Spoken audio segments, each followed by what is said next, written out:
I also strongly believe that the Gaza Strip, which has been a symbol of death and destruction for so many decades and so bad for the people anywhere near it, and especially those who live there, and frankly, who's been really very unlucky. It's been very unlucky. It's been an unlucky place for a long time.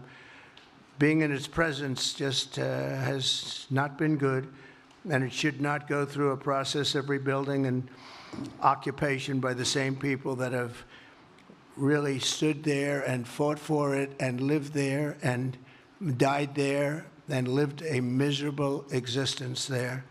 Instead, we should go to other countries of interest with humanitarian hearts, and there are many of them that want to do this, and build various domains that will ultimately be occupied by the 1.8 million Palestinians living in Gaza, ending the death and destruction and, frankly, bad luck. This can be paid for by neighboring countries of great wealth. It could be 1, 2, 3, 4, 5, 7, 8, 12. It could be numerous sites, or it could be one large site. But the people will be able to live in comfort and peace, and we'll make sure something really spectacular is done. They're going to have peace. They're not going to be shot at and killed and destroyed like this civilization of wonderful people has had to endure. The only reason the Palestinians want to go back to Gaza is they have no alternative. It's right now a demolition site. This is just a demolition site. Virtually every building is down. They're living under fallen concrete that's very dangerous and very precarious. They instead can occupy all of a beautiful area with homes and safety, and they can live out their lives in peace and harmony instead of having to go back and do it again. The U.S. will take over the Gaza Strip, and we will do a job with it, too.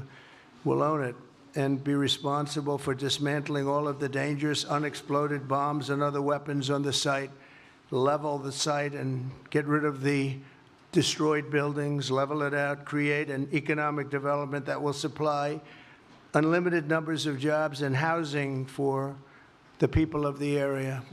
Do a real job, do something different. Just can't go back. If you go back, it's going to end up the same way it has for 100 years. I'm hopeful that this ceasefire could be the beginning of a larger and more enduring peace that will end the bloodshed and killing once and for all.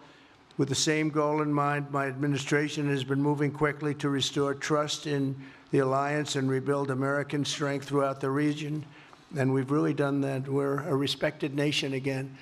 A lot's happened in the last couple of weeks. We are actually a very respected nation again. I ended the last administration's de facto arms embargo on over $1 billion in military assistance for Israel. And I'm also pleased to announce that this afternoon, the United States withdrew from the anti-Semitic UN Human Rights Council and ended all of the support for the UN Relief and Works Agency, which funneled money to Hamas and which was very disloyal to humanity.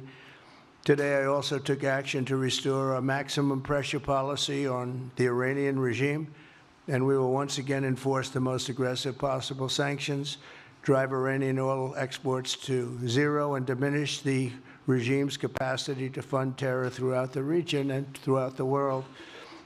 We had no threat when I left office.